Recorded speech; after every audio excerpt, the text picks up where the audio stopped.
إن الحمد لله نحمده ونستعينه ونستغفره ونعوذ بالله من شرور أنفسنا ومن سيئات أعمالنا من يهده الله فلا مضل له ومن يضلل فلا هادي له وأشهد أن لا إله إلا الله وحده لا شريك له وأشهد أن محمدا عبده ورسوله أما بعد فإن خير الحديث كتاب الله وخير الهدي هدي محمد صلى الله عليه وسلم وشر الأمور محدثاتها وكل محدثة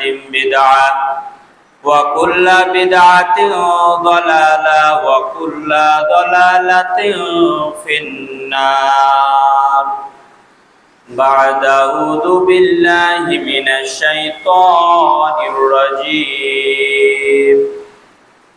يا أيها الناس اتقوا ربكم الذي خلقكم من نفس واحدة وخلق منها زوجها وبث منهما رجالا كثيرا ونساء واتقوا الله الذي تساءلون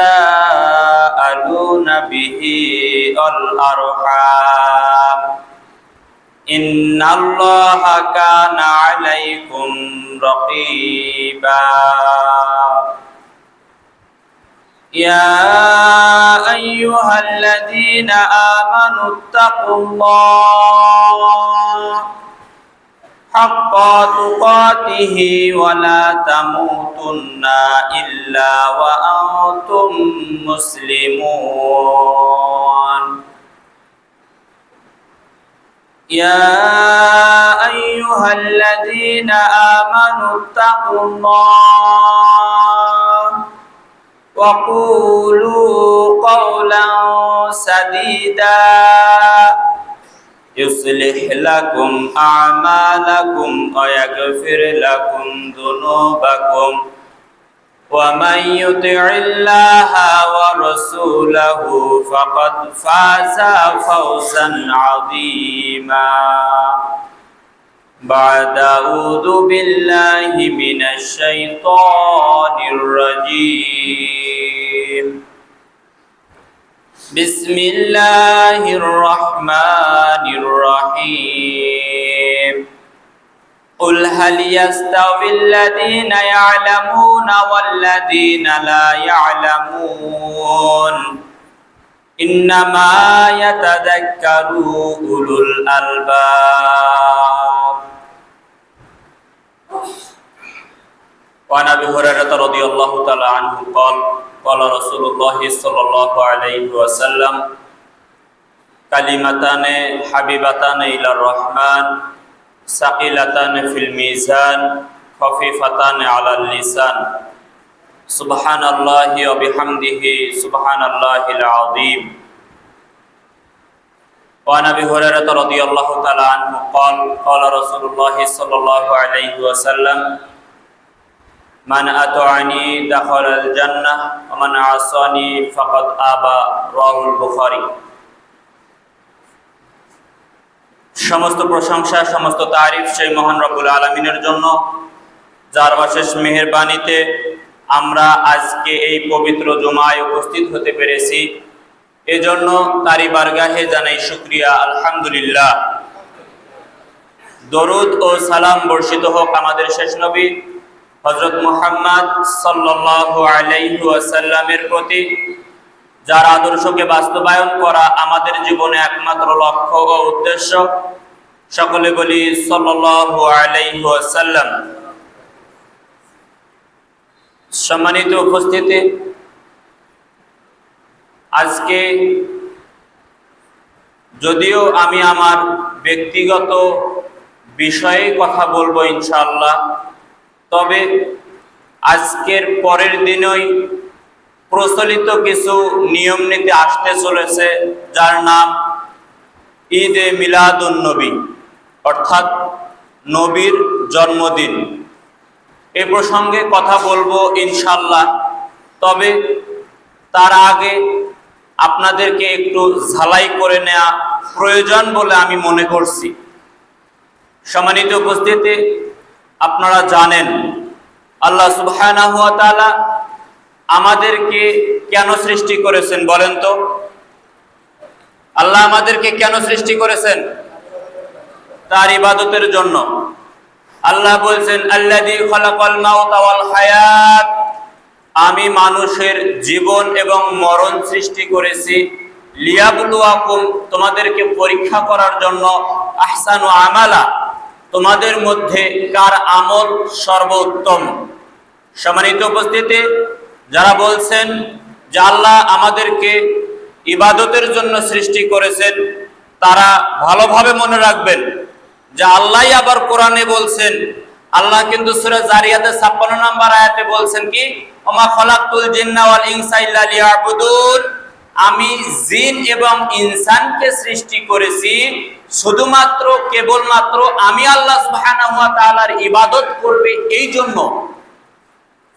এরপরে আল্লাহ বলছেন, লাকাদ কানা লাকুম ফি রাসূলিল্লাহি উসওয়াতুন হাসানা, তোমরা যদি উত্তম চরিত্রের অধিকারী হতে চাও তাহলে তোমরা রাসূল সাল্লাল্লাহু আলাইহি ওয়াসাল্লামের চরিত্রকে তালাশ করো, তাহলে তোমরা উত্তম চরিত্র পাবে। এরপরে আসেন আল্লাহ আবার সূরা বাকারাতে বলছেন কি, যে আমি তোমাদেরকে সৃষ্টি করেছি দুনিয়াতে, এই জন্য তোমাদের জীবন এবং মরণ সৃষ্টি করেছি যাতে করে তোমরা, আমি তোমাদের পরীক্ষা নিতে পারি যে তোমাদের মধ্যে কার আমল সর্বোত্তম। সম্মানিত উপস্থিতি, দেখেন উত্তম আমল করার জন্য আল্লাহ এবং তার রাসূল যা আদেশ করেছেন এবং যা নিষেধ করেছেন, আদেশ এবং নিষেধ উভয়টাই মেনে নেওয়ার নাম হচ্ছে ইবাদত। আদেশ এবং নিষেধ উভয়টাই মেনে নেওয়ার নাম হচ্ছে আনুগত্য করা। আদেশ এবং নিষেধ যদি আপনি মেনে চলতে পারেন তবে আপনি নিজেকে প্রকৃত মুমিন, মুসলমান, ইমানদার হিসেবে দাবি করতে পারবেন। এখন আল্লাহ নবী যা আদেশ করছেন তা যদি আপনার মন মতো না হয়, এজন্য যদি আপনি ওইটাকে বাদ দেন, তাহলে কি তার আনুগত্য হবে? হবে না। আল্লাহ নবী যা নিষেধ করেছেন ওইটা যদি আপনার পছন্দের বাহিরে হয় আর আপনি যদি ওইটা নিষেধ না মানেন, তাহলে কি ওটা রাসূলের আনুগত্য হবে? হবে না। এজন্য রাসূল বলেছেন যে মান আতানি, যে ব্যক্তি আমার আনুগত্য করবে দাখালাল জান্নাহ, ওই ব্যক্তি জান্নাতে প্রবেশ করবে। ওমান আসানি, যে ব্যক্তি আমার বিরোধিতা করবে, ফাকাদ আবা, ওই ব্যক্তি জান্নাত থেকে বিমুখ হয়ে যাবে। সম্মানিত উপস্থিতি, জান্নাতের বিমুখতায়, জান্নাতের অপোজিটে কি রয়েছে বলেন তো দেখি? জাহান্নাম। সোজা উত্তর, জান্নাতের বিপরীতে, জান্নাতের অপোজিটে কি আছে? জাহান্নাম। কেউ যদি কোনো ক্রমে জান্নাত, কারো যদি স্লিপ অফ টাং হয়ে যায়, জান্নাত যদি কোনো ক্রমে মিস হয়ে যায়, তাহলে সে কোথায় যাবে বলেন তো? জাহান্নামে যাবে। এজন্য আমি বরাবরই বলি যে যতদিন পর্যন্ত আপনার হায়াত আছে, যতদিন পর্যন্ত আপনার মধ্যে এই রূহটা আছে, ততদিন পর্যন্ত তওবা করে নিজেকে পরিশুদ্ধ করে নিন। একবার যদি দুই চোখ অন্ধ হয়ে যায়, একবার যদি আপনার ভিতর থেকে আত্মাটা বের হয়ে যায়, তাহলে আপনার যাবতীয় পথ এবং পন্থা বন্ধ হয়ে যাবে, আপনি কোনো কিছুই করতে পারবেন না। সম্মানিত উপস্থিতি, আপনারা কেউ কি নিজে বুকে হাত দিয়ে বলতে পারবেন যে আমি যা আমল করি এই আমল আমাকে জান্নাতে নিবে? বলতে পারবেন? পারবেন না। অথচ আপনার জীবনে আপনার দ্বারায় যতগুলা কাজ সম্পাদিত হয়ে থাকে, অধিকাংশ কাজ দেখবেন যে জাহান্নামে যাওয়ার মাধ্যম। অধিকাংশ কাজ জাহান্নামে যাওয়ার মাধ্যম। সালাত আদায় করেন না, জাহান্নামে যাওয়ার মাধ্যম। সিয়াম পালন করেন না, জাহান্নামে যাওয়ার মাধ্যম। নেশাদার দ্রব্য পান করেন, জাহান্নামে যাওয়ার মাধ্যম। গীবাত করে বেড়ান, জাহান্নামে যাওয়ার মাধ্যম। আপনারা অন্যের দোষ ত্রুটি উদ্ঘাটন করে বেড়ান জাহান্নামে যাওয়ার মাধ্যম। বলেন তো দেখি যে আমি যেগুলো বলতেছি এগুলো আপনার মধ্যে বিদ্যমান আছে না নাই? আছে। হয়তোবা আমার অন্তরালে বলবেন যে নাই, কিন্তু আপনি ব্যক্তিগতভাবে খুঁজে দেখেন যে আপনার ভিতরে এই কাজগুলো সম্পাদিত হয়। কিন্তু এগুলোর বিপরীতে আপনি প্রতিনিয়ত কি পরিমাণ আমল করেন যে আমলটা আপনাকে জান্নাতে নিতে পারে? রাসূল সাল্লাল্লাহু আলাইহি ওয়াসাল্লাম বলছেন যে কালিমাতানে, দুটি বাক্য আছে, হাবিবাতানে ইলা রহমান, দয়াময়ের নিকটে অতীব প্রিয়, খফিফাতানে আলাল লিসান, মুখে বলা অনেক সহজ, সাকিলাতানে ফিল মিজান, মিজানের পাল্লায় অতীব ভারী। বাক্য দুটি হলো সুবহানাল্লাহি ওয়া বিহামদিহি সুবহানাল্লাহিল আযীম। খুবই সহজ বাক্য, তাই না? খুবই সহজ না বাক্য দুটা? সুবহানাল্লাহি ওয়া বিহামদিহি সুবহানাল্লাহিল আযীম, মুখে বলা অনেক সহজ, মিজানের পাল্লায় সবচাইতে ভারী এবং দয়াময়ের নিকটে অতীব প্রিয় দুইটি বাক্য। এবার আপনারা বলেন যে আপনার জীবনে 24টা ঘন্টা যায় একদিনে, অথচ আপনি 24 বার পাঠ করেন এই দোয়াটা। কে কতজন পাঠ করেন? 10 বার, 20 বার, 100 বার? আচ্ছা, আপনারা যার অনুসরণ করেন মুহাম্মদ সাল্লাল্লাহু আলাইহি ওয়াসাল্লাম, তার আগে পিছে সব গুনাহ ক্ষমা ছিল না? তার আগে পিছে সব গুনাহ মাফ ছিল না? তাহলে তার কিসের প্রয়োজন ছিল, কিসের ঠেকা ছিল যে ওনাকে দৈনিক 70 বার 100 বার তওবা ইস্তেগফার পাঠ করতে হবে? আর আপনার জীবনটা পাপে ঘেরা, আপনার জীবনটা পাপে মসৃণ, অথচ আপনি দিনে একবার ইস্তেগফার পাঠ করেন না। আবার আপনি দাবি করেন যে আপনি মুসলমান, আপনি দাবি করেন আপনি ইমানদার, আপনি দাবি করেন আপনি মুমিন। কিভাবে? কিসের জোরে, কিসের দাপটে? আপনার ব্যাংকে 10 লাখ টাকা আছে তাই আপনি দাপট দেখান? আপনার ব্যাংকে 20 কোটি টাকা আছে তাই আপনি দাপট দেখান? সম্মানিত উপস্থিতি, মনে রাখবেন যে আপনি যখন কবরে যাবেন তখন আপনার সবকিছু ঘুচে যাবে, কিচ্ছু থাকবে না। আপনার আত্মাটার বিচার হবে, আর আপনার যে দেহটাকে মাটিতে পুঁতে রেখে আসা হয়, এই দেহটাকে সাপ বিচ্ছু খুকরিয়ে খুকরিয়ে খাবে। এই তো আপনার জীবন, এই তো আপনার হায়াত। অথচ আপনার যে জীবন দেওয়া হয়েছে, যে হায়াত দেওয়া হয়েছে, এই হায়াতটাকে দুনিয়াতে যদি আপনি 70 বছর বাঁচেন, তাহলে এই 70 বছর আপনার জীবনে পরীক্ষাগার। আপনি যদি 100 বছর বাঁচেন, আপনার জীবনে এই 100 বছর আপনার জীবনে এটা পরীক্ষাগার। অথচ আপনি 6 থেকে 7-এ উঠতে হলে পরীক্ষা দিতে হয়, বুঝতে পারেন? রোল 10 থেকে 1-এ আসার জন্য ভালো পরিশ্রম করতে হয়, পড়াশোনা করতে হয়, বুঝতে পারেন? অথচ জান্নাতে যাওয়ার জন্য জান্নাতি আমল করতে হয়, এইটা বুঝতে পারেন না। সম্মানিত উপস্থিতি, মাছ দিয়ে ভাত খেলে কাটা ফেলে খেতে হয়, এইটা যেমন বুঝতে পারেন, জান্নাতে যাওয়ার জন্য জান্নাতি আমল করতে হবে, এটা আদম সন্তানের বোঝা উচিত। এজন্য হাসান বসরি রাহিমাহুল্লাহ বলছেন, আপনা আদম, হে আদমের সন্তান, ইন্নামা আনতা ইয়াম, তুমি হচ্ছে কিছুদিনের সমষ্টি। ফাইজা যাহাবা ইয়ামুন, যখন তোমার জীবন থেকে, তোমার ভিতর থেকে যখন একটা দিন চলে যায়, যাহাবা বাজুকা, তখন তোমার জীবনের কিয়দাংশ চলে যায়।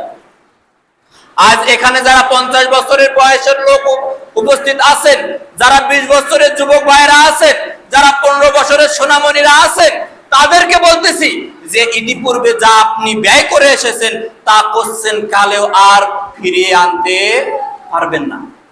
যে দিনটা গেছে ওই দিনটাকে আবার সামনে নিয়ে আসতে পারবেন? গতকাল যে দিনটা গেছে ফজর ছাড়া, আজকে ওই দিনটাকে সামনে নিয়ে এসে ফজর পড়েন তো দেখি, পারবেন? আজ থেকে 20 বছর আগে যা করে গেছেন, ওই 20 বছরের দিনটাকে পুনরায় ফিরিয়ে নিয়ে আসেন পারবেন? পারবেন না। কিন্তু এই 20 বছরে যা পাপ করেছেন, এই পাপকে নেকি দ্বারা পরিপূর্ণ করে নিতে পারেন কিসের মাধ্যমে বলেন তো দেখি? তওবা, ইস্তেগফার।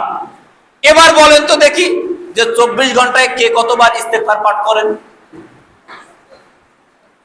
10 বার, 20 বার, 70 বার, 100 বার, কতবার করেন? অথচ আপনি জানেন যে আপনার ইতিপূর্বের গুনাহগুলোকে আপনি নেকি দ্বারা পরিপূর্ণ করে নিতে পারেন তওবার মাধ্যমে, অথচ কেউ তওবা পাঠ করেন না। তাহলে আপনাকে কিসে ধরেছে বলেন তো দেখি? দুনিয়া। কিসে ধরেছে? শয়তান। কিসে ধরেছে? দুনিয়ার মোহ, দুনিয়ার মায়া, দুনিয়ার খেলতামাশা। প্রিয় দিনী ভাই, আপনাকে এখান থেকে বের হয়ে আসতে হবে। যত দ্রুত সম্ভব এই দুনিয়ার মায়া থেকে বের হয়ে আসেন, দুনিয়ার খেলতামাশা থেকে বের হয়ে আসেন। ইতিপূর্বে বহু লোক দৃষ্টান্ত দিয়ে গিয়েছেন এই দুনিয়ার মোহ, এই দুনিয়ার মায়া, এই দুনিয়ার খেলতামাশা। আপনারা আলেকজান্ডারের দিকে যদি তাকান, তাহলে এই আলেকজান্ডার মৃত্যুর পূর্বে 3টা নসিহা করে গিয়েছিলেন। তিনি বলেছিলেন, আমি যখন মৃত্যুবরণ করব তখন আমার কফিন বহন করবে ডাক্তার।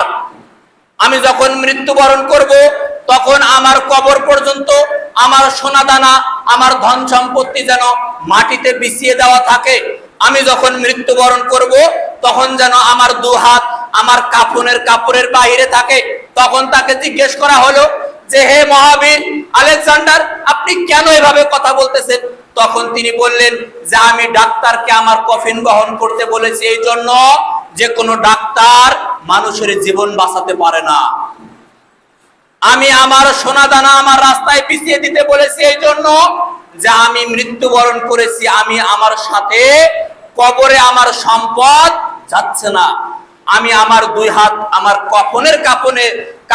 কাপড়ের বাহিরে দিতে বলেছি এই জন্য যে আমি মৃত্যুবরণ করেছি। মৃত্যুর পূর্বে আমার অঢেল সম্পদ ছিল, কিন্তু আজকে মৃত্যুবরণ করার পরে আমার 2 হাত শূন্য নিয়ে আমি ফিরে যাচ্ছি, আমার সাথে কিছু যাচ্ছে না। এটা যেন পৃথিবীবাসী দেখে। সম্মানিত উপস্থিতি, এরও বহু পূর্বে, আলেকজান্ডারেরও বহু পূর্বে মুহাম্মদ সাল্লাল্লাহু আলাইহি ওয়াসাল্লাম বলে গিয়েছেন, ইজা মাতাল ইনসান, যখন মানুষ মৃত্যুবরণ করে, ইনকাতা আনহু আমালুহু, তখন তার সমস্ত আমল বন্ধ হয়ে যায়, ইল্লা মিন সালাসা, তবে 3টি আমল ব্যতীত। 1, ইল্লা মিন সাদাকাতিন জারিয়া, সাদকায়ে জারিয়া। 2, আওয়ালাদিন সলিহিন, সৎ সন্তান, ইয়াদউ লাহু, যে আপনার জন্য দোয়া করতে পারবে। 3, আও ইলমিন, ওই জ্ঞান, ওই শিক্ষা, ইয়াদউ লাহু, যার দ্বারা সমাজের মানুষ উপকার লাভ করবে। সম্মানিত উপস্থিতি, আপনি আপনার সন্তানকে যদি এইরকম শিক্ষা দিয়ে যেতে পারেন, তাহলে আপনি কবরে বসে বসে নেকি পাবেন। আর যদি সন্তানকে এরূপ শিক্ষা না দিয়ে যান, তাহলে আপনি আলেকজান্ডারের মতো আপনার সোনাদানা, ধন সম্পদ, অর্থ সম্পত্তি আপনি আপনার কবরের যাত্রায় বিছিয়ে রাখবেন, আপনার কোনো কাজে আসবে না। আপনি আলেকজান্ডারের কথাই ভাবুন, উনি পৃথিবীর মানুষকে নজির হিসেবে দেখাতে চেয়েছেন যে আমার সাথে আমার কোনো সম্পদ যাচ্ছে না। কিন্তু পক্ষান্তরে আলেকজান্ডারের সন্তান যদি ওই বিছিয়ে রাখা সম্পদ থেকে পিতার জন্য না দান সাদাকা না করে সে যদি ওই সন্তানরা যদি বন্টন করে নেয়, তাহলে কি পিতার 1 পয়সার উপকার হবে? হবে না। সন্তান যদি ভালো না হয়, তাহলে সন্তান পিতার জন্য দান সাদাকা করবে না। সন্তান যদি ভালো না হয়, তাহলে সন্তানের শিক্ষা দ্বারা পিতার কোনো উপকার হবে না। সন্তান যদি ভালো না হয়, তাহলে সন্তান পিতার জন্য দোয়া করতে পারবে না। অথচ একজন পিতার মৃত্যুর পরে সবচেয়ে বড় সফলতা হচ্ছে তার সন্তানের দোয়া। এখানে যারা পিতা রয়েছেন, এখানে যারা বাবা রয়েছেন, তাদেরকে আমি বলে দেই যে, হে পিতা, হে বাবা, আপনি যে মৃত্যুবরণ করবেন, আপনার সন্তানকে আপনি কি রূপে রেখে যাচ্ছেন? আপনি কি আশাবাদী যে আপনার সন্তান আপনার জানাজা পড়াতে পারবে? আপনি কি আশাবাদী যে আপনার সন্তান আপনার জন্য দোয়া করতে পারবে? আপনি কি আশাবাদী যে আপনি আপনার সন্তানের জন্য যে ধন সম্পদ, অর্থ সম্পত্তি রেখে যাচ্ছেন, তা থেকে আপনার জন্য দান সাদাকা করবে? আপনি কি আশাবাদী যে আপনি আপনার সন্তানকে যে শিক্ষা দিয়ে যাচ্ছেন, এই শিক্ষা দ্বারা সমাজের কোনো সংস্কার হবে? এই শিক্ষা দ্বারা সমাজের মানুষের কোনো উপকার হবে? এই শিক্ষা দ্বারা মানুষ পরকালমুখী হবে? এরকম শিক্ষা কি আপনি আপনার সন্তানকে দিয়েছেন? সম্মানিত উপস্থিতি, এরূপ শিক্ষা দিয়ে যাচ্ছেন আহলে হাদিস আন্দোলন বাংলাদেশ আহলে হাদিস যুব সংঘের অঙ্গ সংগঠন সোনামণি সংগঠন, যেই সংগঠনটা বর্তমান সময়ে 7 থেকে নিয়ে 15 বছরের বয়স পর্যন্ত প্রত্যেকটা সোনামণিকে শিক্ষা দিচ্ছে যে একজন সোনামণি, একজন শিশু বাচ্চা কিভাবে বেড়ে উঠবে। সম্মানিত উপস্থিতি, আধুনিক বিজ্ঞান যখন প্রমাণ করতেছে যে একটা সন্তান 6 মাস বয়স থেকে নিয়ে তার পিতার অনুকরণ করে চলে, পিতা যেভাবে চলে 6 মাস বয়স থেকে নিয়ে একটা সন্তান তার পিতামাতার মতো করে চলাফেরা করে। সম্মানিত উপস্থিতি, এর প্রেক্ষিতে রাসূল সাল্লাল্লাহু আলাইহি ওয়াসাল্লাম 1400 বছর পূর্বে বলে দিয়েছেন যে কুল্লু মাউলুদিন ইউলাদু আলাল ফিতরাত, প্রত্যেকটা সন্তান ইসলামী ফিতরাতের উপরে জন্মগ্রহণ করে। ফাবাওয়াহু, অতঃপর তাদের পিতামাতা ইউহাব্বিদানিহি, তাদেরকে ইহুদি বানায়, আও ইউনাসসিরানিহি, তাদেরকে নাসারা বানায়, আও ইউমাজ্জিসানিহি, তাদেরকে অগ্নি পূজক বানায়। সম্মানিত উপস্থিতি, রাসূল সাল্লাল্লাহু আলাইহি ওয়াসাল্লাম বলেছেন যে ইহুদি খ্রিস্টানদের মতো হওয়ার জন্য, ইহুদি খ্রিস্টানদের মতো চালচলন হওয়ার জন্য তাকে ইহুদি হতে হবে না। কেউ যদি ইহুদির মতো করে চুল কাটে তাহলে সে ইহুদির অনুসরণ করে। কেউ যদি কোনো মুশরিকের মতো করে চুল কাটে তাহলে সে মুশরিকের মতন হয়ে যায়। কেউ যদি সালাত ছেড়ে দেয় তাহলে সে মুশরিক হয়ে যায়, কাফের হয়ে যায়। সম্মানিত উপস্থিতি, রাসূল সাল্লাল্লাহু আলাইহি ওয়াসাল্লাম আপনাদেরকে পরিবর্তন হওয়ার জন্য এতগুলো পথ বাতলিয়ে দিয়ে গিয়েছেন, অথচ আজকে আপনার সন্তানের কান্ডারি হওয়ার কথা ছিল মুহাম্মদ সাল্লাল্লাহু আলাইহি ওয়াসাল্লাম, অথচ আপনার সন্তানের কান্ডারি হচ্ছে মেসি। আপনার সন্তানের কান্ডারি হওয়ার কথা ছিল মুহাম্মদ সাল্লাল্লাহু আলাইহি ওয়াসাল্লাম, আপনার সন্তানের কান্ডারি হয়ে বসে আছে নেইমার। যার কারণে আপনার সন্তান নেইমারকে ভালোবাসে, তাই নেইমারের মতো করে মাথার চুল কাটে। আপনার সন্তান মেসিকে ভালোবাসে, তাই সে মেসির মতো করে চুল কাটে। অথচ আপনার সন্তান, আপনারা যদি আল্লাহর নবীকে ভালোবাসতেন তাহলে আল্লাহর নবীর মতন দাড়িকে ছেড়ে দিতেন। আপনারা যদি আল্লাহর নবীকে ভালোবাসতেন তাহলে গোপকে খাটো করতেন। আপনারা যদি আল্লাহর নবীকে ভালোবাসতেন তাহলে আপনারা সালাত আদায় করতেন। আপনারা যদি আল্লাহর নবীকে ভালোবাসতেন তাহলে আপনারা সিয়াম পালন করতেন। আপনারা যদি আল্লাহর নবীকে ভালোবাসতেন তাহলে আপনারা দান সাদাকা করতেন। আপনারা যদি আল্লাহর নবীকে ভালোবাসতেন তাহলে আপনারা সমাজ সংস্কারমূলক কাজ করতেন। সম্মানিত উপস্থিতি, আপনার মধ্যে আল্লাহর নবীর ভালোবাসা না থাকার কারণে সমাজ আজকে রসাতলে চলে যাচ্ছে, যুব সমাজ ধ্বংস হয়ে যাচ্ছে। অথচ আপনারা দেখছেন, আপনারাও বুঝতে পারতেছেন যে যুব সমাজ আজকে ধ্বংসের অতল তলে চলে গিয়েছে। অথচ আপনি যুব সমাজকে ফেরাতে পারছেন না, নিজের ঘরের সন্তানকে ফেরাতে পারছেন না, নিজের ভাইকে ফেরাতে পারছেন না, নিজের ভাতিজাকে ফেরাতে পারছেন না। কারণ আল্লাহর নবী বলেছেন, মানা আতানি, যে ব্যক্তি আমার আনুগত্য করবে দাখালাল জান্নাহ, ওই ব্যক্তি জান্নাতে প্রবেশ করবে। অমানা আসানি, যে ব্যক্তি আমার বিরোধিতা করবে ফাকাদ আবা, ওই ব্যক্তি জাহান্নামে চলে যাবে। সম্মানিত উপস্থিতি, আপনার সন্তানটা, আমরা যদি আল্লাহর নবীকে ভালোবাসি তাহলে আল্লাহর নবীর ভালোবাসা আমাদেরকে কোথায় নিবে? জান্নাতে। পক্ষান্তরে আপনাদের প্রত্যেকের ভালোবাসা যদি কোনো বিধর্মীর সাথে হয় তাহলে আপনাদের ভালোবাসা কার সঙ্গে হবে? আপনাদের বিচার ফায়সালা কার সাথে হবে? ওই বিধর্মীর সাথে। যার কারণে রাসূল সাল্লাল্লাহু আলাইহি ওয়াসাল্লাম বলেছেন যে কেউ যদি সালাত ত্যাগ করে, কেউ যদি সালাত আদায় না করে তাহলে তার বিচার হবে ফেরাউনের সঙ্গে। কার সাথে হবে? কার সাথে বিচার হবে? ফেরাউনের সাথে। এবার আপনারা বলেন যে ফেরাউন সম্পর্কে জানেন না কে কে? অবশ্যই প্রত্যেকেই জানেন। ফেরাউনের নাম শুনেছেন? ফেরাউন সম্পর্কে জানেন? এবার বলেন যে ফেরাউন নিজেকে কি দাবি করেছিল? আল্লাহ। আপনি কি নিজেকে আল্লাহ দাবি করেন? না। এরপরেও আপনার বিচার ফেরাউনের সাথে হবে কেন? আপনি তো মেনে নিয়েছেন আল্লাহ একজন সপ্তম আসমানের উপরে থাকেন, আপনি নবীকে মেনে নিয়েছেন। সম্মানিত উপস্থিতি, এরপরেও আপনার বিচার ফেরাউনের সাথে হবে কেন? শুধুমাত্র এই সালাতটা আদায় না করার কারণে। আর সালাত আদায়ের নির্দেশ কে দিয়েছেন? মুহাম্মদ সাল্লাল্লাহু আলাইহি ওয়াসাল্লাম। তিনি নিয়ম বাতলিয়ে দিয়েছেন, অথচ আদেশ আল্লাহর। আল্লাহর আদেশ ফেরাউন অমান্য করেছিল, তাই ফেরাউন কোথায় যাবে? জাহান্নামে যাবে। আপনিও আল্লাহর আদেশ মানছেন না। আরে ভাই, মুহাম্মদ সাল্লাল্লাহু আলাইহি ওয়াসাল্লাম সালাতের একটা নিয়ম কানুন দিয়েছেন যে আপনাকে দৈনিক 5 ওয়াক্ত সালাত আদায় করতে হবে। তবে সালাতের আদেশ কে করেছেন? আকিমিস সালাত ওয়া আতুজ যাকাত, সালাত আদায় করো, যাকাত প্রদান করো, আদেশ আল্লাহর নয়? তাহলে আপনি যখন আল্লাহর আদেশকে উপেক্ষা করবেন, তখন কি আল্লাহর নিয়ম, আল্লাহর আদেশকে যারা উপেক্ষা করে ইতিপূর্বে যারা ধ্বংস হয়ে গিয়েছে, তার সঙ্গে কি আপনার বিচার ফয়সালা হওয়াটা স্বাভাবিক নয়? এবার আপনারা বলুন যে আপনার বিচার যদি ফেরাউনের সঙ্গে হয়, তাহলে কি আপনি জান্নাতের আশা করতে পারেন?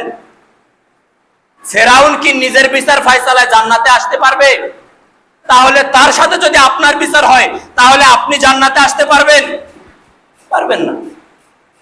আসতে পারেন, তবে আপনি কি কখনোই আশা করেন যে আপনার বিচারটা ফেরাউনের মতো একটা কুখ্যাত লোকের সঙ্গে হোক? আশা করেন না। খুব কষ্ট হয় 5 ওয়াক্ত সালাত আদায় করতে আপনাদের। কখনো আপনারা রমজান মাসে পড়েন না? রমাজানে 5 ওয়াক্ত সালাত পড়েন? তখন যেভাবে পড়েন, রমাজানের পরবর্তী মাসগুলোতে ওইভাবে পড়া যায় না? রমাজানে যেভাবে সময় বের করেন, রমাজানের পরে ওইভাবে সময় বের করা যায় না? চাই। পড়েন না কেন? ফজর 5টার সময় হয়, আপনি 5টা 20 ঘুম থেকে উঠেছেন, 5টা 20 সালাত পড়তে অসুবিধা কোথায়? জোহর অফিস টাইমে কেটে যায়, আসরের সঙ্গে কাজা করে নিতে অসুবিধা কোথায়? দেখেন, আপনার ইবাদত করার জন্য আল্লাহ সুবহানাহু ওয়া তাআলা ছাড় দিয়েছেন, তবে ছেড়ে দেননি। সালাত আপনি পড়ে নিতে পারেন, তবে ছেড়ে দিতে পারেন না। অথচ আচ্ছা, আপনারা জানেন না, আপনাদের ইমাম সাহেব আপনাদেরকে বলেন নাই যে কিয়ামতের দিনে বান্দার সর্বপ্রথম হিসাব নেওয়া হবে কিসের? বলেন তো। সালাতের। এটা আপনারা জানেন। সালাতের হিসাব যদি সঠিক হয়, তাহলে সব আমল কি হবে? সঠিক হবে। আর যদি সালাতের আমল ব্যাঠিক হয়ে যায়, সঠিক না হয়, তাহলে বাকি আমলগুলো কি হবে? বরবাদ হয়ে যাবে, নষ্ট হয়ে যাবে। আপনারা জানেন, কিন্তু মানেন না কেন ভাই? আপনাদের মানতে অসুবিধা কোথায় একটু বলেন, আমরা শুনি। আপনাদেরকে কি একজন একজন করে ধরে ধরে বলবো যে ভাই কেন মানেন না? অথচ আপনি নিজে যদি আপনি নিয়মতান্ত্রিক ভাবে হিসাব করেন, তাহলে আপনার এই 5 ওয়াক্ত সালাত আদায় করতে সর্বোচ্চ হলে 1 ঘন্টা সময় লাগবে।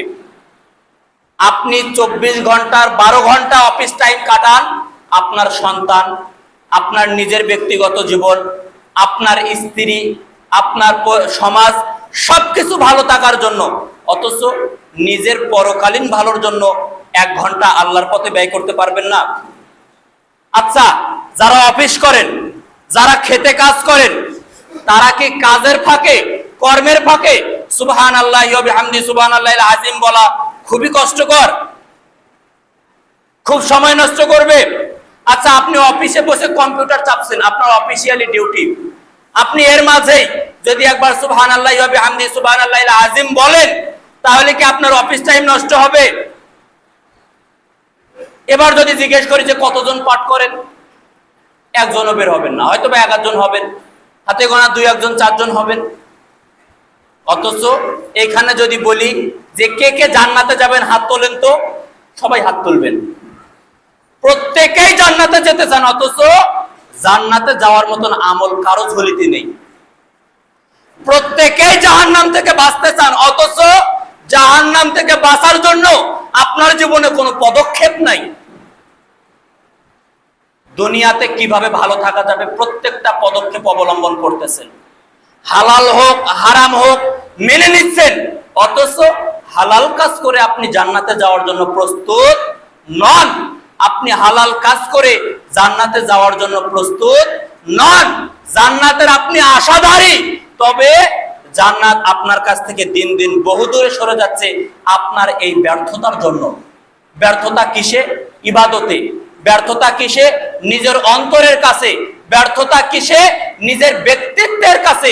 সম্মানিত উপস্থিতি, এজন্য আপনাদের কাছে আমার জোরালো অনুরোধ যে ভাই ফিরে আসেন।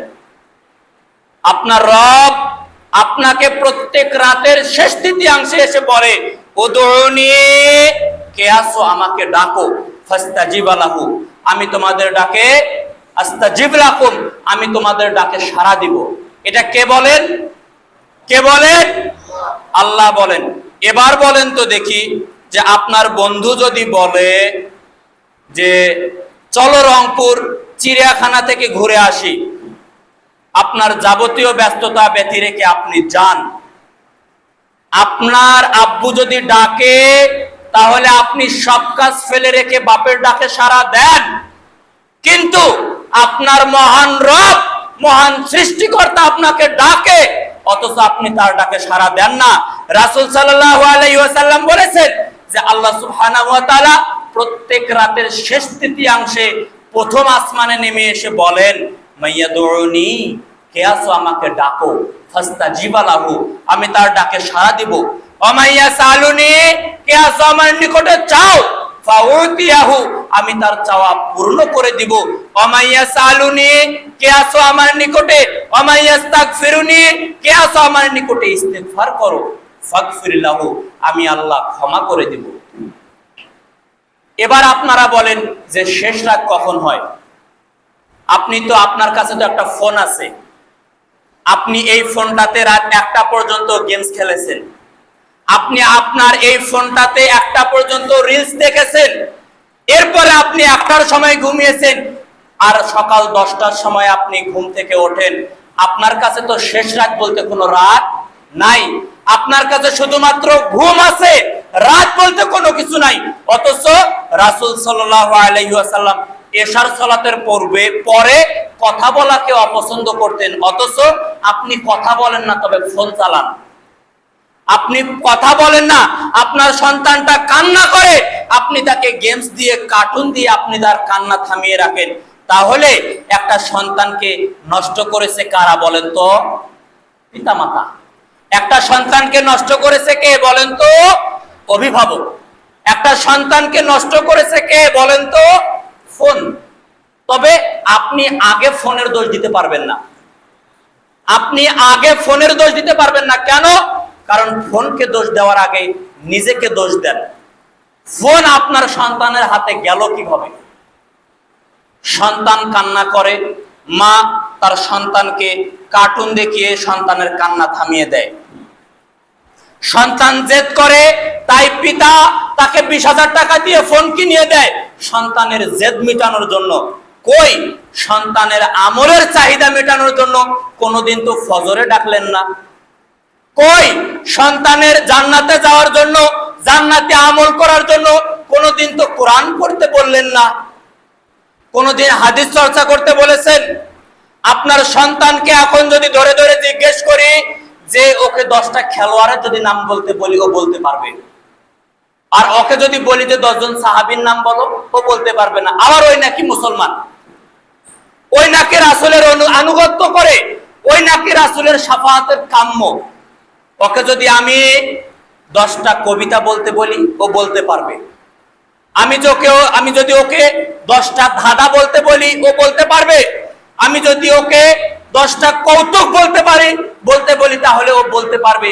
পক্ষান্তরে আমি যদি ওকে বলি যে তুমি কোরআনের 114টা সূরার 10টা সূরা বলো, ও বলতে পারবে না। আপনার সন্তানটার বয়স 20 বছর, আপনার সন্তানের বয়স 10 বছর, আপনার সন্তানের বয়স 15 বছর, আপনার সন্তানের কি 15টা সূরা মুখস্থ করা কাম্য ছিল না? ছিল। পবিত্র কোরআন কার বাণী? আল্লাহ। অথচ আল্লাহর সৃষ্টি হয়ে, স্রষ্টার আনুগত্য করে, তার বাণী মুখস্থ না করে আপনি মানব রচিত, আপনি কবিতা মুখস্থ করছেন, আপনি কৌতুক মুখস্থ করছেন, আপনি ধাঁধা মুখস্থ করছেন। বলেন তো, যে আপনি যদি মৃত্যুবরণ করেন তাহলে কবরে কি কৌতুক জিজ্ঞাসা করা হবে? হবে না। কবরে ধাঁধা জিজ্ঞেস করা হবে? কবরে জোকস জিজ্ঞেস করা হবে? হবে না। কবরে কি জিজ্ঞেস করা হবে? আমল সম্পর্কে। কবরে জিজ্ঞেস করা হবে কি? মান দিনুকা, তোমার দিন কি? আপনি কি বলবেন? ইসলাম। আপনার কি মনে হয় যে আপনি এখনো ইসলামে আছেন? আপনার তো ইসলাম সম্পর্কে ন্যূনতম ধারণা নাই, তাহলে আপনি ইসলামের ভিতরে কিভাবে থাকলেন? ইসলাম 5টা খুঁটির উপরে স্তম্ভিত। তার প্রথম খুঁটিটা কি? শাহাদা। দ্বিতীয় নাম্বার কি? সালাত। অথচ সালাত কতজন কায়েম করেন? কেউ করেন না। আপনাদের সালাতটা আমি হিসাব করে দেই। জুমার সালাত, 2 ঈদের সালাত। কেউ মারা গেলে পরিবারের যে কারো ভাই, বাবা, মা, তাহলে 7, 8, 10 দিন কিংবা কিছুদিন আমরা সালাত আদায় করি। এই তো আপনার জীবনের সালাত। বলেন তো যে আল্লাহর নবী সালাত ফরজ করেছেন জুমা নাকি 5 ওয়াক্ত? ঈদ নাকি 5 ওয়াক্ত? জানাজা নাকি 5 ওয়াক্ত? অথচ কোন নেতা যদি মারা যায়, নেতার জানাজায় যতগুলো লোক হয়, আপনার কোন ব্যক্তি যদি মারা যায়, ব্যক্তির জানাজায় যতগুলো লোক হয়, আল্লাহর ঘর মসজিদে 5 ওয়াক্ত সালাত নিজের ব্যক্তিত্ব গঠনের জন্য, নিজের আমলিয়াত পূর্ণ করার জন্য এতগুলো লোক হয় না। আজকে ফজরে কতজন এসেছিলেন? আপনারা এখানে তো বাহিরের আহামরি তেমন কোনো লোক নাই, হয়তোবা 10, 15, 20 জন আছেন। সবাই এই জামাতের না, এই বটতলা মসজিদের না। আজকে কতজন ফজরে এসেছিলেন? কতজন এসেছিলেন ফজরে? আচ্ছা, আপনারা আজকে জুমা পড়তে পারবেন এরকম জীবনের কতজনের নিশ্চয়তা ছিল? আবার আসর পড়তে পারবেন এর নিশ্চয়তা কতজন দিতে পারবেন? দিতে পারবেন না। তাহলে আপনি কিভাবে বলতে পারেন যে আমি মাগরিব থেকে শুরু করব? কিভাবে বলতে পারেন যে আগে দাঁড়িয়ে রাখি তারপর সালাত শুরু করব? কিভাবে আপনি বলতে পারেন যে আগে বয়স হোক তারপর সালাত শুরু করব? বলেন যে 7 বছর বয়স থেকে নিয়ে যখন আপনার সালাত ফরজ হয়েছে, আপনার কি উচিত ছিল না যে 6 বছর বয়স থেকে নিয়ে পিতার সঙ্গে মসজিদে গিয়ে সালাতের প্র্যাকটিস করা? উচিত ছিল কি না? ছিল। প্র্যাকটিস তো আপনি করেননি বটে, আপনি যখন থেকে আপনার উপরে ফরজ করা হয়েছে তখন থেকেও আপনি মসজিদে যাওয়া শুরু করেননি। তাহলে আপনি আরো কবে পরিবর্তন হবেন? আপনার মগজে কি বলে ভাই আমি তো বুঝি না। আমার কথাগুলো আপনারা বুঝতে পারতেছেন? আপনাদের বাস্তব জীবনে এগুলো কি ঘটে? এই যে আজকে ফজরে যে আসেন নাই, এই যে আজকে এখন যারা বসে আছেন, তারা এখানে বসে থাকতে পারবেন এরকম কারণ নিশ্চয়তা ছিল? কি বলবো আপনাদেরকে বলেন? আপনাদের মতন বহুজন ভাই দেখেন রংপুর মেডিকেলে পড়ে আছে, যারা আপনার মতন এখন মসজিদে আসতে চায়, অথচ তারা মেডিকেলে থাকার কারণে আসতে পারছে না। আপনাদের জন্য খুবই দুঃখজনক ব্যাপার, আপনাদের জন্য খুবই দুঃখজনক ব্যাপার। এবং পরবর্তী যে প্রজন্মটা আসতেছে আমাদের সামনে, এই প্রজন্ম কি হবে আমরা জানি না। আমাদের যে পরবর্তী একটা প্রজন্ম আসতেছে, তাদেরকে বলি, হে যুবক ভাইরা, তোমরা ভালোভাবে শুনে রাখো যে তোমরা হয়তোবা মনে করতেছো যে আমার জীবনে এখনো কিছু হয়নি, আমার জীবনে এখনো কোনো প্রতিফলন ঘটেনি। তোমাদেরকে বলি যে যারা তোমরা বাপের টাকা দিয়ে ফোনে এমবি তোলো, যারা তোমরা বাপের টাকা দিয়ে ফোনে এমবি তুলে ফোনে গেমস খেলো, এবং তোমরা বারবার বলো যে এইভাবে ফোনটা নিয়ে ফোনের দিকে তাকিয়ে আসো, ফোন কোথায় যায় আর চোখ কোথায় যায়, তুমি বারবার বলতেছো যে মার মার মার, একজন আর একজনকে গেমসের মধ্যে গিয়ে মারতেছো। হে যুবক, তোমাকে বলি, তুমি তোমার ভবিষ্যতে প্রত্যেকটা ফোঁটা, প্রত্যেকটা মার মার ধাক্কা তোমার ভবিষ্যতে গিয়ে পড়তেছে। অদূর ভবিষ্যৎ আসতেছে তোমার সামনে, যেদিন তুমি আজকে তোমার সময়কে যেভাবে নষ্ট করতেছো, সামনে এমন একটা সময় আসতেছে যে এই সময়টা তোমাকে এমন ভাবে কাঁদাবে যে কান্নার জন্য তুমি কোনোদিন প্রস্তুত ছিলে না। মাশহুর তাবি আমির ইবনে আব্দে কায়েসকে একজন লোক এসে বললেন, হে আমির ইবনে আব্দে কায়েস, আপনি দাঁড়ান, আপনার সঙ্গে আমার কিছু কথা আছে। তখন আমির ইবনে আব্দে কায়েস বললেন যে আপনি সূর্যটাকে থামিয়ে দিন। আপনি সূর্যটাকে যদি থামিয়ে দিতে পারেন তাহলে আমি আপনার সঙ্গে কথা বলবো। কেন? কারণ জামানা চলমান, যে সময়টা একবার চলে যায় এই সময় আর কখনো ফিরে আসে না। অতএব আমি আমার মূল্যবান সময় নষ্ট করে আপনার সঙ্গে কথা বলতে পারবো না। সম্মানিত উপস্থিতি, যারা আপনারা গেমস, যারা আপনারা খেলাধুলা, যারা আপনারা ইউটিউব ভিডিও দেখা নিয়ে, ফেসবুক টুইটার নিয়ে ব্যস্ত আছেন, তাদেরকে বলি, হে যুবক, ফিরে আসো তোমার রবের পথে, এখনো সময় আছে, ফিরে আসো তোমার রবের পথে। সমাজ সংস্কারের কাজ করো, পরিবার সংস্কারের কাজ করো, নিজের ব্যক্তি সংস্কারের কাজ করো। দেখো তোমার পরকালীন জীবন, পরকালীন পথেও সংযোজন হবে ইনশাআল্লাহ।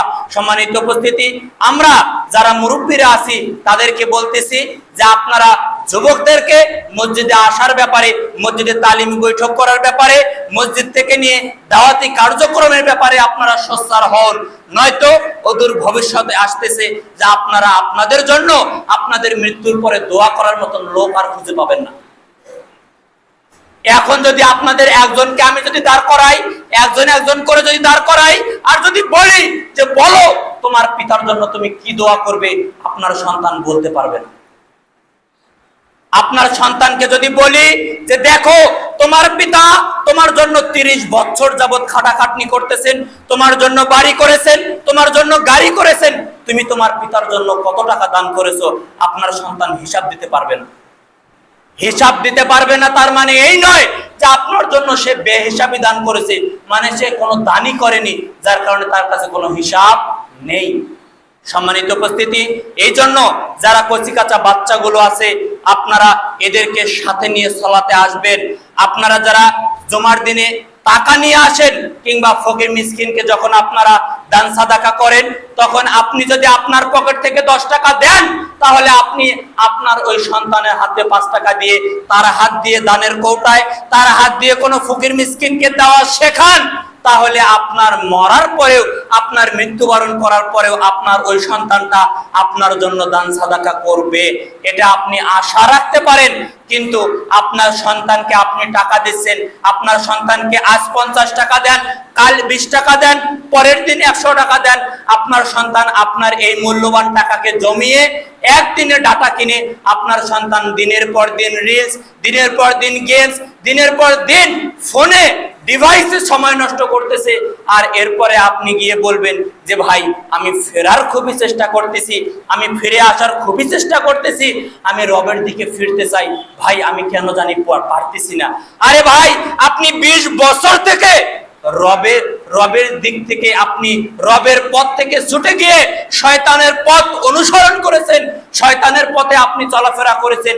আপনার জীবনের 20টা বছর আপনি শয়তানকে দিয়েছেন, কিভাবে আপনি 20 মিনিটে আপনার রবকে দিতে পারেন? কোশ্চেন কালো সম্ভব নয়। সম্মানিত উপস্থিতি, এই জন্য আজকের পর থেকে নিয়ে আপনাদের কাছে আমার জোরালো অনুরোধ থাকবে যে ভাই, আপনারা যারা নেশার সঙ্গে জড়িত, আপনার নেশা চলমান থাকবে, তবে আজকে থেকে সালাত শুরু করে দেন। এই যুবক ভাই, তোমরা যারা জেনার সঙ্গে জড়িত আছো, তাদেরকে বলছি তোমার জেনা চলমান থাকবে, তবে তুমি আজকে থেকে সালাত শুরু করে দাও। কেন? ইন্নাস সালাত তানহা আনিল ফাহশাই ওয়াল মুনকার, নিশ্চয়ই সালাত মানুষকে অন্যায়, যাবতীয় অন্যায়, অশ্লীল অপকর্ম থেকে বিরত রাখে। তুমি যদি মনে করো যে আমি আজকে আব্দুল নূর ভাইয়ের আলোচনা শোনার পরে আমি পরিবর্তন হওয়ার চেষ্টা করতেছি, আমি আজকে থেকে সালাত শুরু করব বটে, আমি আগে জেনা ছেড়ে দিব, এরপরে সালাত শুরু করব, তাহলে তুমি জেনাও ছাড়তে পারবে না, সালাতও শুরু করতে পারবে না। তুমি যদি ভেবে থাকো যে আমি নেশাদার দ্রব্য পান করি, আমি সিগারেট খাই, আমি আগে এই সিগারেট বাদ দিব, এরপরে সালাত শুরু করব, আপনি সিগারেটও ছাড়তে পারবেন না, সালাতও শুরু করতে পারবেন না।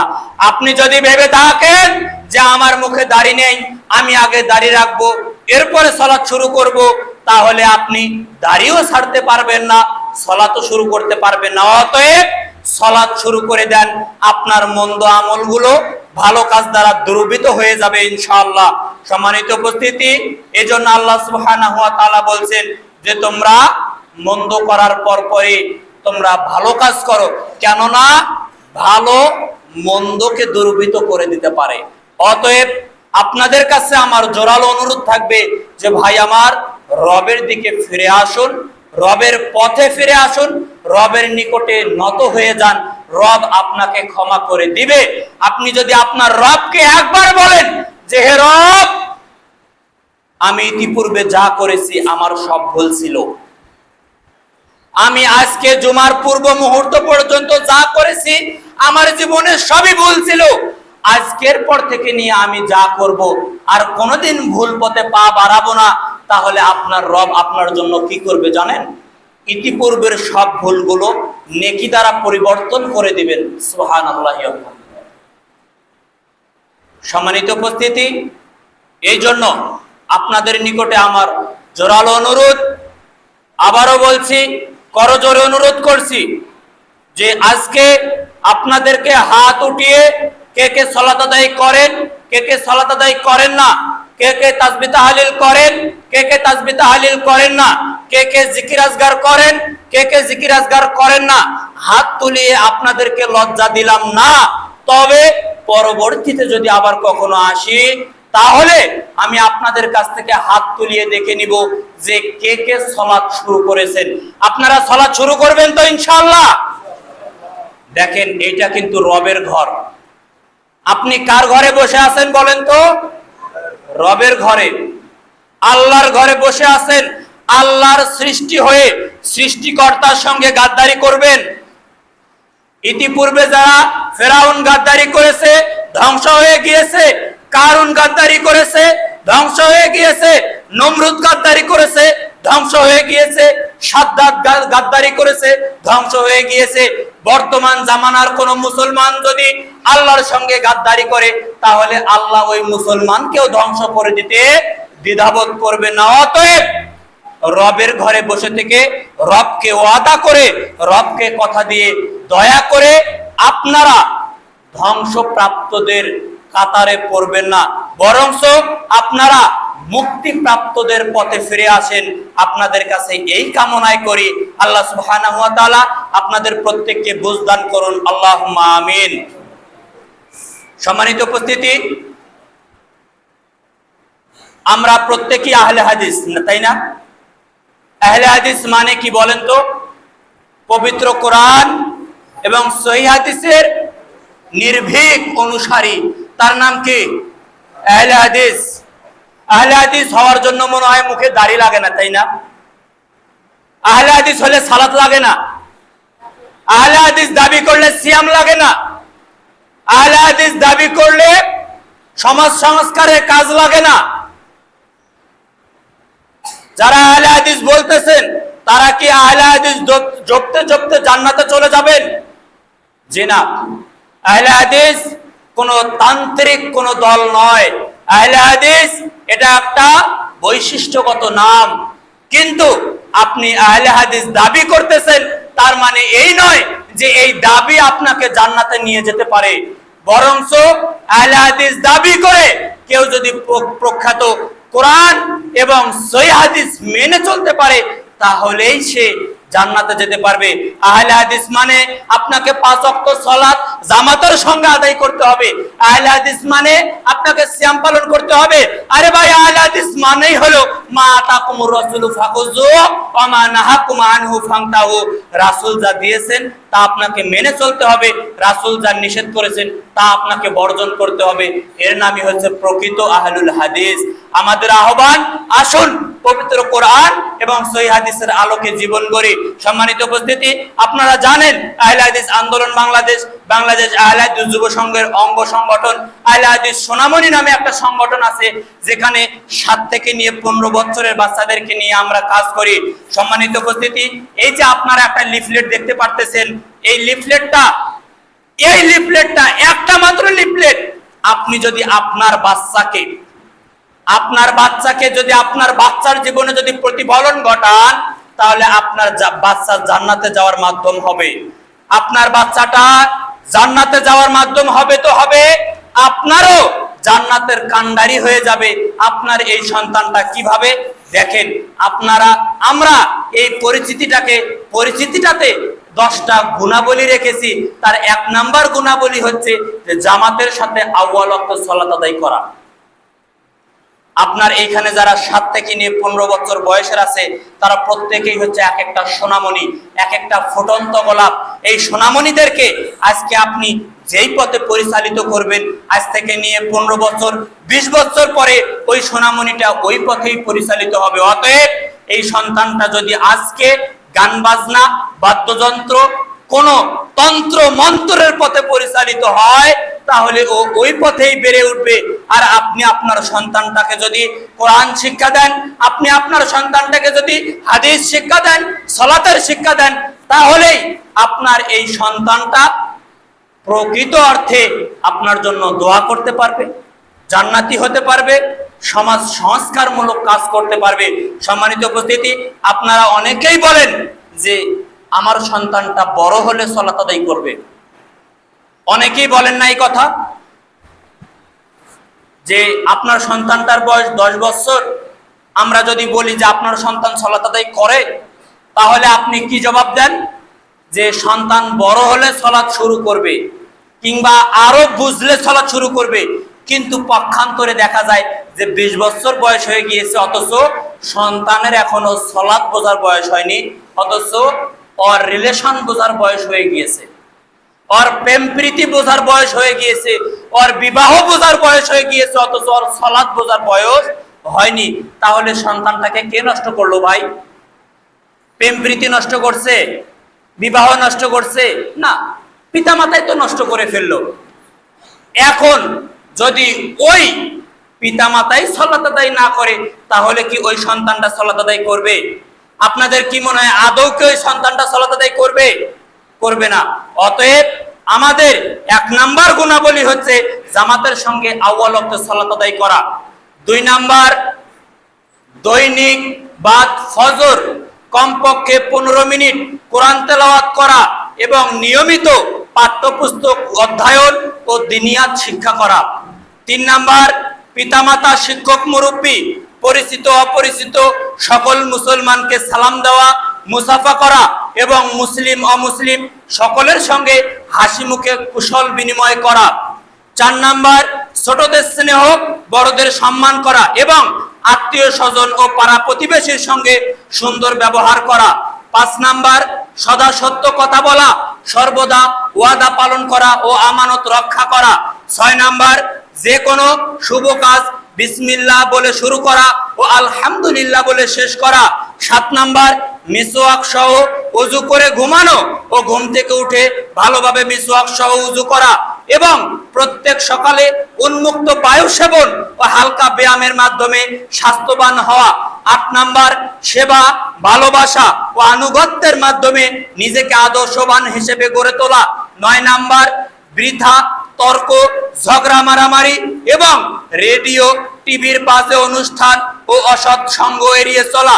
10 নাম্বার, পরস্পরকে হক ও ধৈর্যের উপদেশ দেওয়া এবং সৎ কাজে উদ্বুদ্ধ করা। যে 10টা গুণাবলীর কথা বললাম, এই 10টা গুণাবলী কি আপনার সন্তানের ভেতর থাকা উচিত নাকি উচিত নয়? উচিত মনে করেন? যদি উচিত মনে হয়, তাহলে এই লিফলেটটা আপনারা প্রত্যেকেই নিয়ে যাবেন এবং নিজে পড়বেন, আপনার সন্তানকে পড়াবেন, আপনার সন্তানকে পড়িয়ে শোনাবেন, আপনার সন্তানকে আপনার সন্তানের জীবনে এই গুণাবলী 10টার প্রতিফলন ঘটাবেন। সম্মানিত উপস্থিতি, এই লিফলেটটাতে আরো বেশ কিছু বিষয় আছে, নীতিবাক্য আছে। সম্মানিত উপস্থিতি, দেখেন, আমি আপনার ভালো চাই বিদায় আপনাকে আমি পথ দেখিয়ে দিচ্ছি। এখন আপনি আপনার ভালো পথে কাজ করবেন নাকি মন্দ পথে কাজ করবেন, এটা আপনার একান্তই ব্যক্তিগত ব্যাপার। তবে আপনার মারা যাওয়ার পরে আপনার যদি দোয়ার প্রয়োজন হয়, আপনার মারা যাওয়ার পরে আপনার যদি দান সাদাকার প্রয়োজন হয়, আপনার মারা যাওয়ার পরে যদি আপনার নেকির প্রয়োজন হয়, তাহলে বলবো যে ভাই, সমাজের 10 জন লোককে নয়, আগে নিজের সন্তানকে শিখিয়ে যান। তাই আপনাদের সন্তানে, আপনাদের পরিবারে, আপনাদের ফ্যামিলিতে যেসব ছোট বাচ্চা আছে, এদেরকে দয়া করে নষ্ট হতে দিয়েন না।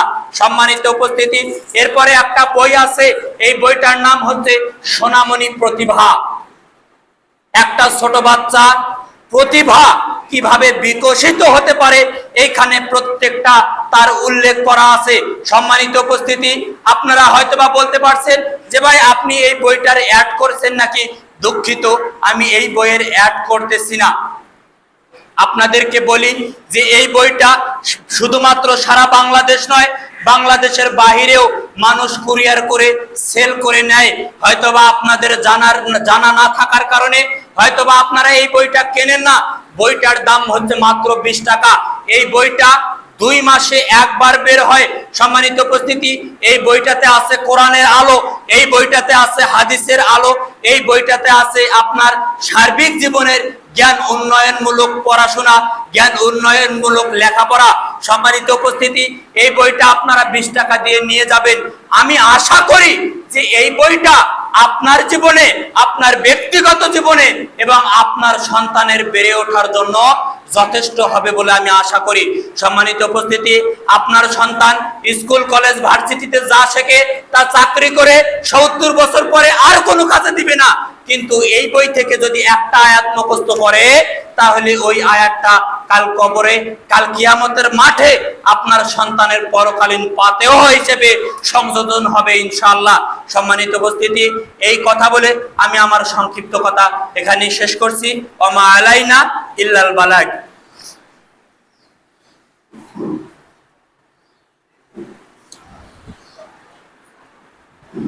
ইন্নাল হামদুলিল্লাহ ওয়াসসালাতু ওয়াসসালামু আলা রাসূলিল্লাহ, আম্মা বাদ।